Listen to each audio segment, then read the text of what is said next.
सुनेत्रा वहिनींचा हात जो काय हातात धरला होता, ज्या खेचत चालल्या होत्या त्या, तो चालला. पटेलांनी आधारासाठी क्षणभर आपला हात वहिनींच्या खांद्यावर ठेवला तर बोंब मारली जाते. हा दुजा भाव हे डबल स्टँडर्ड का? तर सुनेत्रा वहिनी पवारांची सून जरी असली तर ती बाहेरची आहे, परकी आहे. रोहित पवारांची काकी असली तरी ती मूळची पवार नसून पाटील आहे. आणि हा फरक हे बारामतीकर काही केल्या विसरू शकत नाही.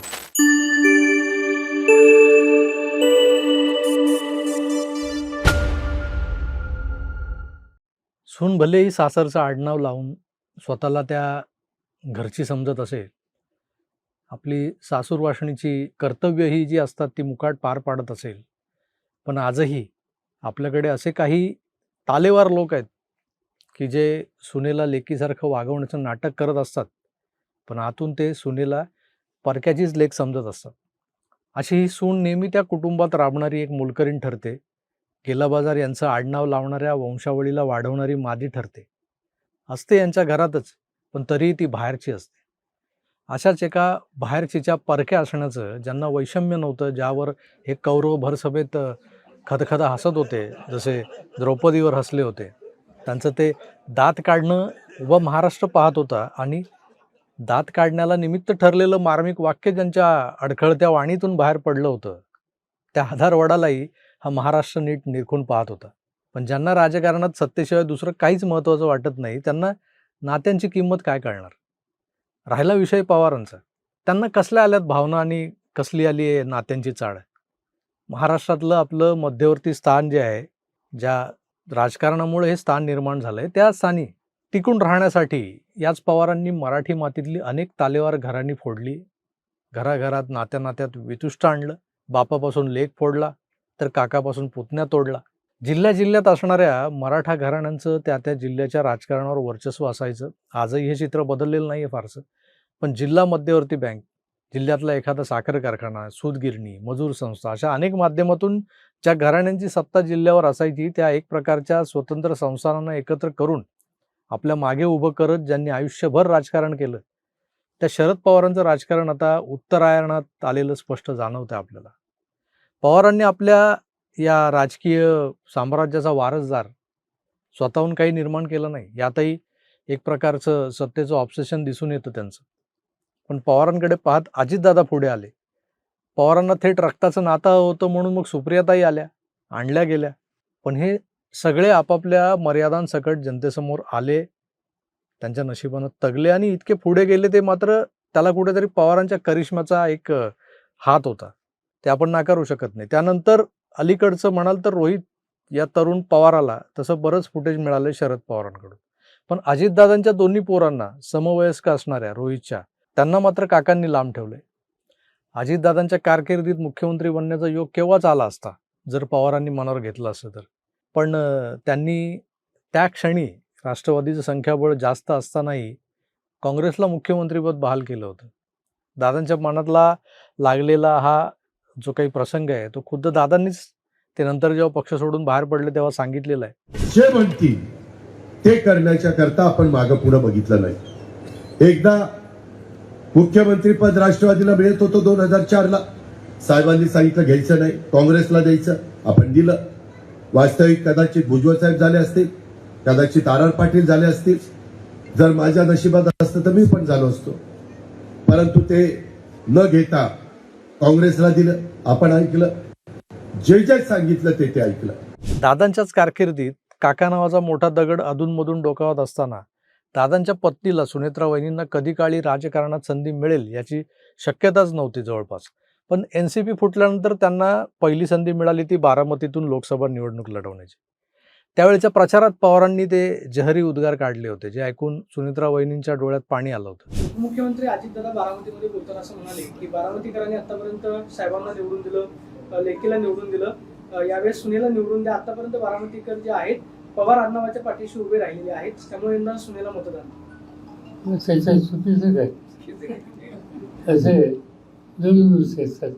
म्हणून पवार आणि बाहेरून आलेला पवार.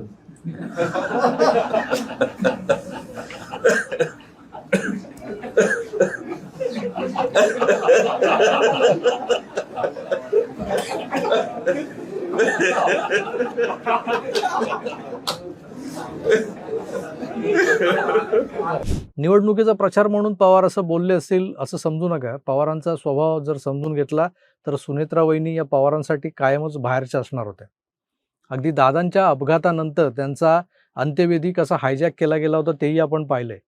शरद पवारांचा गट खरं तर लोकसभेच्या निवडणुका वगळल्या तर बाकीच्या सगळ्याच निवडणुकांच्या निकालांनी हवालदिल झालेला होता.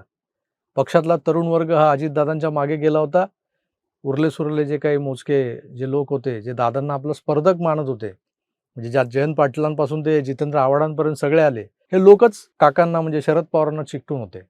पण अलीकडे जयंत पाटलांना भाजपचे दरवाजे किलकिले झाल्यामुळं ते तिकडे पाहू लागले होते.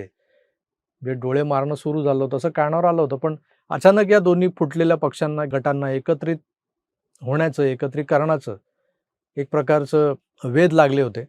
अर्थात अजितदादांना या सगळ्या ताकदीला सोबत घेऊन नेतृत्व मात्र स्वतःकडेच ठेवायचं होतं. कारण त्यांच्या सोबत आलेले मातब्बर नेते म्हणजे पटेल, तटकरे, भुजबळ, मुंडे हे काही विश्वासार्ह नेते नाही आहेत. यातल्या कित्येकांचा एक पाय हा भाजपमध्ये तर दुसरा NCPत होता. पटेल आणि तटकरे यांचा पक्षातला डॉमिनन्सही वाढत चाललेला होता. कारण ते थेट दिल्लीत भाजपेश्वरांना रिपोर्ट करत असतात, म्हणजे आजही करतात. त्यामुळे पटेल तटकरेंना शह देण्यासाठी निश्चितच दादांना एकत्रीकरणातून काही निष्ठावान नेते आपल्याकडे वळवून घ्यायचे होते, जे या तटकरे आणि पटेल यांच्या क्षमतेचे असतील, लेवलचे असतील.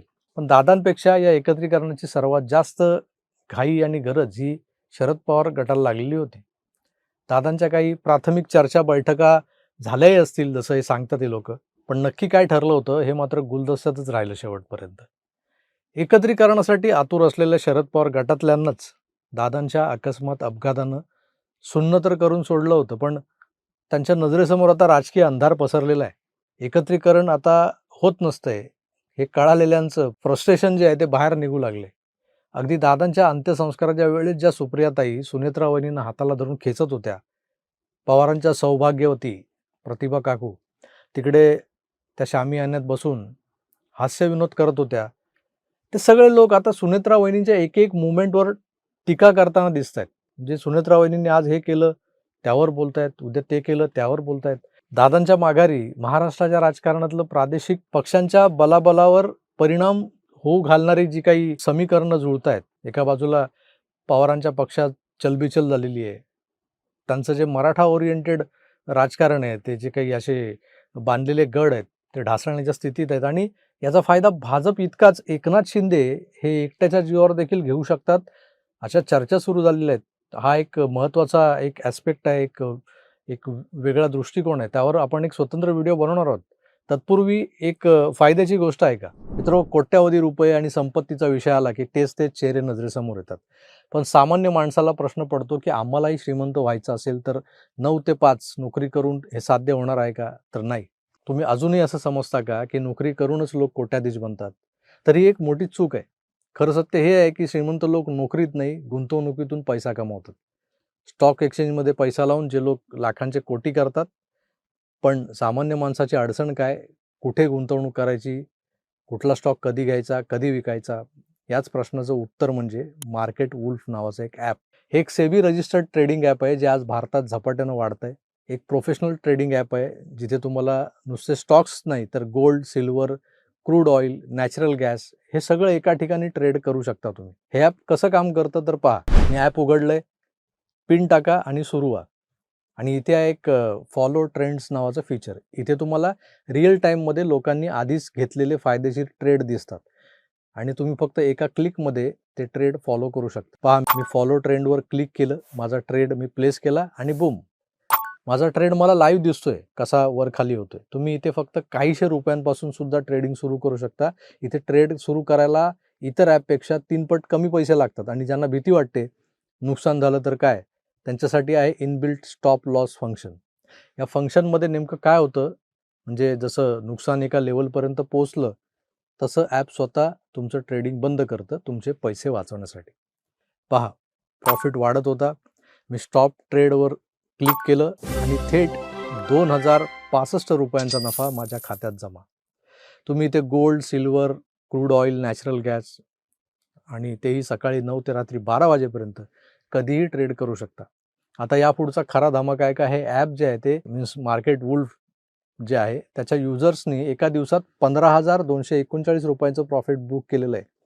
तर डिसेंबरमध्ये एका महिन्यात 33,512 रुपयांचं आणि पूर्ण वर्षभरात तब्बल 5,03,940 रुपयांपर्यंत हा नफ्याचा आकडा वाढलेला आहे. आणि या नफ्यावर मार्केट वुल्फ एकही रुपया कमिशन घेत नाही, हे विशेष आहे. तुमचा चलता फिरता शेअर बाजार हाताळणारी ही सिस्टीम म्हणजे हे ॲप तुम्हाला फक्त 99 रुपयांमध्ये लाईफ टाईमसाठी मिळतं. आज मार्केट वुल्फ हे ॲप 2 मिलियनहून जास्त युजर्सने डाउनलोड केलेलं आहे आणि भारतातले हजारो लोक या ॲपच्या मदतीनं आपलं आर्थिक भविष्य बदलत आहेत. तुम्हालाही जर स्वतःच्या रिस्कवर पण ॲपच्या मदतीनं थोड्याफार रकमेच्या ट्रेडिंगला सुरुवात करायची असेल तर मार्केट वुल्फची लिंक मी डिस्क्रिप्शनमध्ये आणि पिंड कमेंटमध्ये दिलेली आहे. आत्ताच क्लिक करा, मार्केट वुल्फ डाउनलोड करा आणि मी सांगतोय म्हणून नाही तर आपल्या अक्कल हुशारीनं पैसा कमवायला सुरुवात करा. आता परत वळूयात पवार कुटुंबाच्या सध्याच्या राजकारणाकडे. त्याआधी ही एक क्लिप आहे ती बघा. ज्याला जागा सुद्धा कुठं द्यायची तर ते नेते तिथे ठरवणार. कोणीतरी नेता काकींच्या खांद्यावर हात ठेवतो, कोणीतरी ओढतं, कोणी काय करतं. म्हणजे हे बघून महाराष्ट्राची जनता आम्हाला ह्या गोष्टी वाटत नाही. आता तुम्ही ह्याच्यात आम्ही राजकारण करतोय असं म्हणतोय. पाहिलं रोहित पवार किती पोट तिडकीनं बोलतोय. पण याच रोहित पवारांना पटेलांनी काकींच्या खांद्यावर ठेवलेला हात दिसला, पण सुप्रिया आत्याचा हा बॉल्डन नाही दिसला.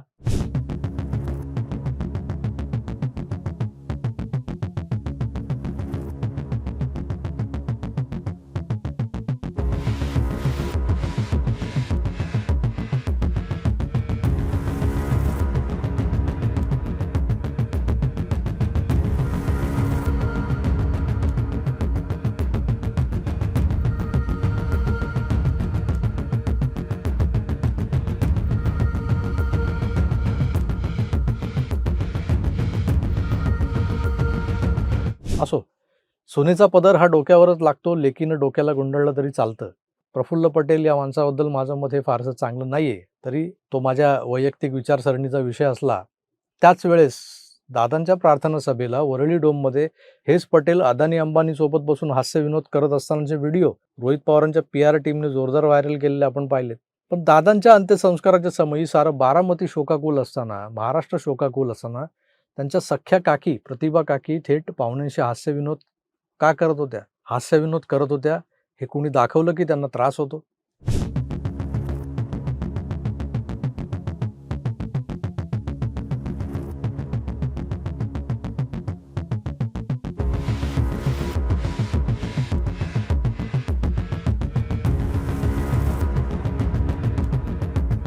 चला उरका, पटापटा पळा, मला आता ताबा घ्यायचा आहे. ही जी काही निर्वाणीची जी भाषा असते किंवा जो काही आविर्भाव असतो, त्या आविर्भावात वावरणाऱ्या सुप्रियाताईंनी सुनेत्रा वहिनींचा हात जो काही हातात धरला होता आणि ज्या खेचत चालल्या होत्या त्या तो चालला. पटेलांनी आधारासाठी क्षणभर आपला हात वहिनींच्या खांद्यावर ठेवला तर बोंब मारली जाते. हा दुजाभाव, हे डबल स्टँडर्ड का? तर सुनेत्रा वहिनी पवारांची सून जरी असली, पवार कुटुंबियाची सून जरी असली तर ती बाहेरची आहे, परकी आहे. रोहित पवारांची काकी असली तर ती मूळची पवार नसून पाटील आहे. आणि हा फरक हे बारामतीकर काही केल्या विसरू शकत नाहीत. म्हणून एका बाजूला हे पटतं की बरं झालं सुनेत्रा वहिनींनी वेगळी वाट चोखाळली, वेगळा निर्णय घेतला. हे एकत्रीकरण जर दादा असताना झालं असतं तर नेतृत्व दादांकडेच राहिलं असतं.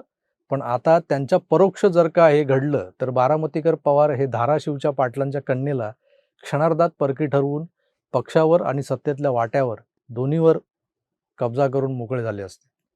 सुनेत्रा वहिनी यांच्या बालपणापासून त्यांनाही घरातूनच राजकारणाचं बाळकडू लाभलेलं आहे. त्यामुळे त्यांचे आजवरचे सगळेच निर्णय हे प्रगल्भ वाटलेत मला. फक्त त्यांनी पटेल आणि तटकरेंना जास्त ढवळाढवळ न करू देता त्यांची जागा दाखवून दिली तर पुढचा प्रवास सुकर होईल असं वाटतं मला. एकंदरच याविषयी मला जे वाटतंय ते थोडीशी मिसळ आणि बऱ्याच गोष्टी एकत्र करून मी तुमच्यासमोर मांडले. त्याबद्दल तुमचं मत काय हे कमेंट्स करून जरूर कळवा. मी तुर्तास इथेच थांबतो. पुन्हा भेटूच. तोवर आपली काळजी घ्या आणि पाहत राहा आपलं आवडतं YouTube चॅनल आकार DG9. धन्यवाद. नमस्कार.